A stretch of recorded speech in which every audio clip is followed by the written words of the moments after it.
Okay, well, the first thing I have to say to that is, what? Like, literally, like, what?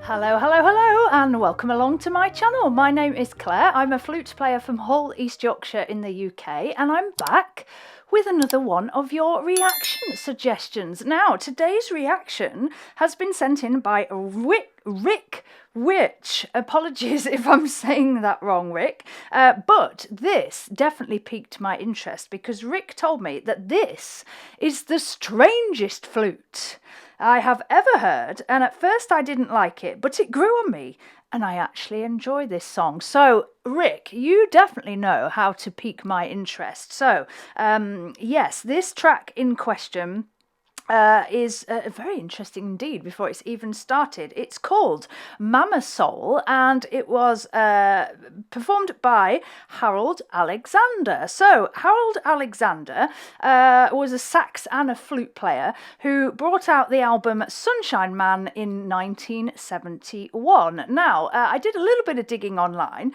and I'm told that the album exists somewhere in the space between jazz funk and free improvisation, featuring quite far out sounds, even cosmic at times, but full of soul, funk and groove, largely supplied by the incredible rhythm section of Bernard Purdie, who worked with Isaac Hayes, Cat Stevens, B.B. King, on drums, Richard Davis, who'd worked with Miles Davis, Bruce Springsteen, Van Morrison, Frank Sinatra, etc., on bass. Now, this article in question also went on to say that Mama Soul was the most well-known cut, with its insane and highly memorable scat flute lead line and funky electric piano groove. So, without further ado, I have to listen to this, don't I? And I have to decide if it's Flutifull. Here we go.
stopped. It literally just stopped. Okay, well, the first thing I have to say to that is, what? Like, literally, like, what? Rick, I think you definitely have found the strangest flute ever. Yeah. Now, oh my gosh, where do I start with this? Well, yeah, he's scatting and playing the flute and singing and playing the flute almost like simultaneously at the same time. I've heard people go from using their voice vocally to playing the flute very, very quickly before, backwards and forwards. But there are times when it's almost indiscernible what he's doing.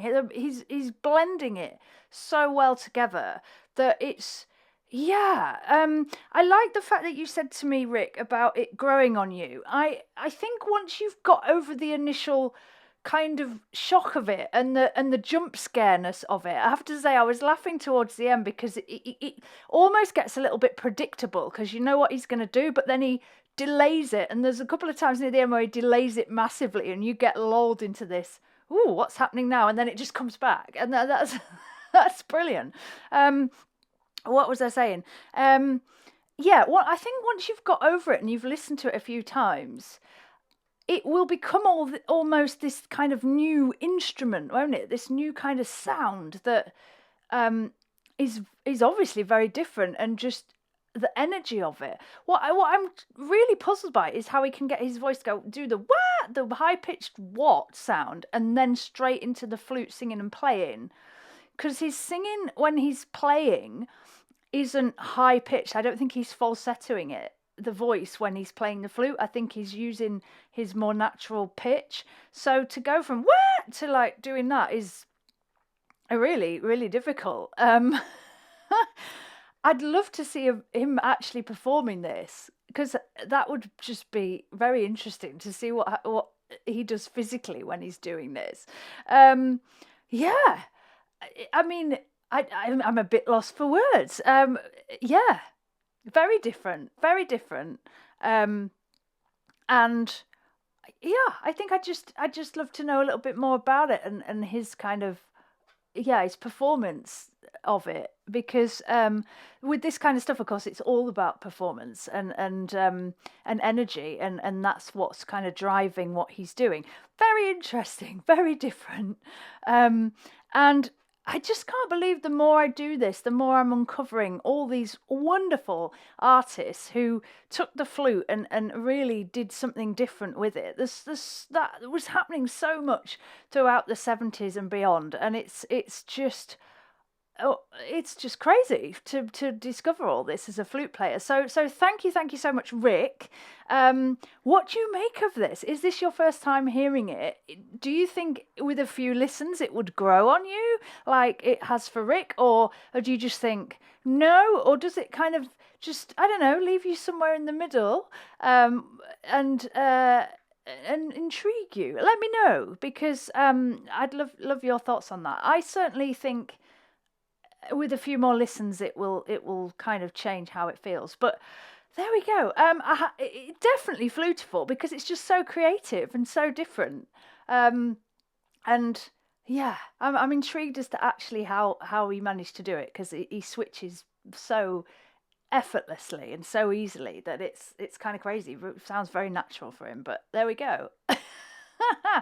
Let me know your thoughts, and thank you so much, Rick, for sending that in. If you have a track that contains flutes or flute-related instruments and you'd like to see me react to it, do check out the pinned comment below, and I hope that you check out my other content and subscribe to the channel as well. So I've got lots of covers of some of my favourite tracks that maybe contained flutes to start with and maybe didn't, and I've added my own versions in.